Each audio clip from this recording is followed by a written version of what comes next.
A lot of people are outraged about the police brutality.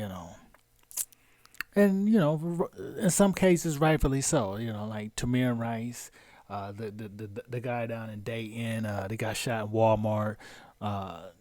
Miss Taylor, Breonna Taylor, that young lady, she was turning her life around. Getting started in life. Those things are things to be angry about. George Floyd seemed to piss a lot of people off because they saw it happen right there. This last guy that um, I saw a couple of stupid motherfuckers. The one cat in Indiana on a high speed chase, and then the cop shoots him. You know what I'm saying? Like, the fuck you running from the police for? You know what I'm saying? Like, the police shoot motherfuckers, but you gonna lead them on a high speed chase like it's all fun and games. Then this last guy in Atlanta, I know they're feeling real touchy down there, but the last guy in Atlanta was doing fine. He was explaining himself to the cop, and then the cop said he's going to take him down, which is typical. If someone is in a car drunk, or if they feel like you're going to drink and drive, or you've been drinking and driving, they might put you in the back of the squad car and take you to the little holding tank at the precinct. You know what I'm saying? That's not even that big of a deal. But this guy wrestles himself loose, punches the cop in the face, steals the cop's taser, tases the cops, took off running, and then tried to tase him again while he's running. And the cop shot him. And that's so, oh my God, no, wow. The police brutality has got to stop. Now, who the hell you going to hit in the face that's holding a fucking 9mm? And they're going to say, well, if I shoot him, I'll be in deep shit. He done punched you in the face and shot you with a fucking taser gun. You know what I'm saying? This ain't no fucking 14-year-old kid. This is a grown-ass man. This motherfucker is damn near middle-aged, almost 30, 27 years old. Doing fine. All he had to do was let him sit him in the car if they wanted to talk to him, or let him sober up a little bit, or if they wanted to take him to the whole tank. He'd have lived another day. But this nigga punches the cop, tases the cop with his own taser, takes off running, and then continues to try to tase him as he's running away. Like he was really going to get away from this fucking cop. But that's, the police was out in the wrong. That motherfucker, them cops are going to be back on the street getting patted on the back. You know what I'm saying? He done punched this man in the face, and they expect him not to shoot the motherfucker. Y'all niggas in the streets are shooting people for wearing the wrong color shirt. Y'all shooting people for fucking with a hoe that you fucking with, or for being on the wrong street at the wrong time. You know what I'm saying? For some damn drug money. You know what I'm saying? But this motherfucker punches the cop in the face. Everybody know cops are trigger happy. A lot of them are. Because they probably, when they were rookies, they probably went out there trying to be a good cop, a good Samaritan, and was getting their ass kicked by the fucking thugs. Now imagine if you it's your first day on the job and you got to go into a fucking drug house, for a domestic dispute or some shit, and there's a big thug in there, whatever race he might be, ready to whoop your ass because she called the cops on him. And what you gonna do? Say, hey, buddy, I understand. We've all been there. That dude is gonna fuck you up. You know what I'm saying? Them cops are scared as hell when they go into these situations. Anybody would be. You know what I'm saying? There's nobody that would go into a dangerous situation and not be fucking scared. And you got people talking about, if you're scared, don't be a cop. Well, if that was the case, nobody would be a fucking cop. You know what I'm saying? They want to be a cop because they hopefully because they want to uphold the law. You know what I'm saying? Enforce the fucking law. So, I'm tired of motherfuckers trying to blame everything on the fucking cops. And the only reason motherfuckers are getting mad because they sit around and watch fucking Instagram and YouTube all fucking day. Watch the news after news. If it's so fucking important, they wouldn't have to tell you about it. You would already know about it. If the shit was so important to you, your mama would have told you about it. Your brother would have told you about it. Some motherfucker that worked for the news station, make $300,000 a year in your town, rides around talking about all the fucked up shit the people did in the city. If they had to tell you about it and you didn't know about it before they told you, it's probably not that important to you unless you know the motherfuckers involved. But this brother beat up the cop and the cop shot him. So if you want to stop getting mad about the fucking police, you're not going to get rid of the police. It's not going to happen. Those people are not going to get rid of their fucking $90,000 a year job so you can feel safe until they start killing y'all motherfuckers. Till all the thugs start killing with no fucking remorse. Because for most of us, the cops is the only thing keeping these motherfuckers from killing us.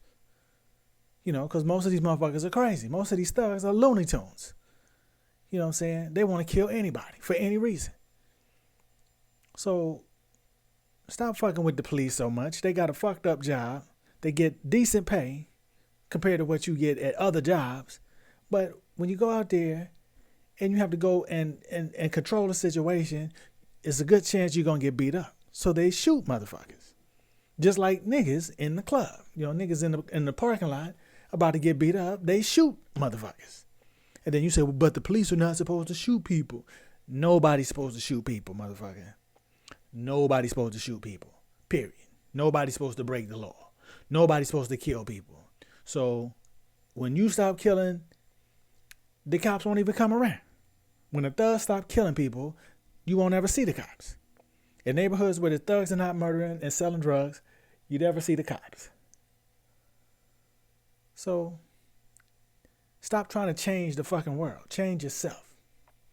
If you live in a world full of drugs and murder, you probably part of the problem. If your world is books and work and wife and kids and if you're a religious person in church, you're probably part of your solution.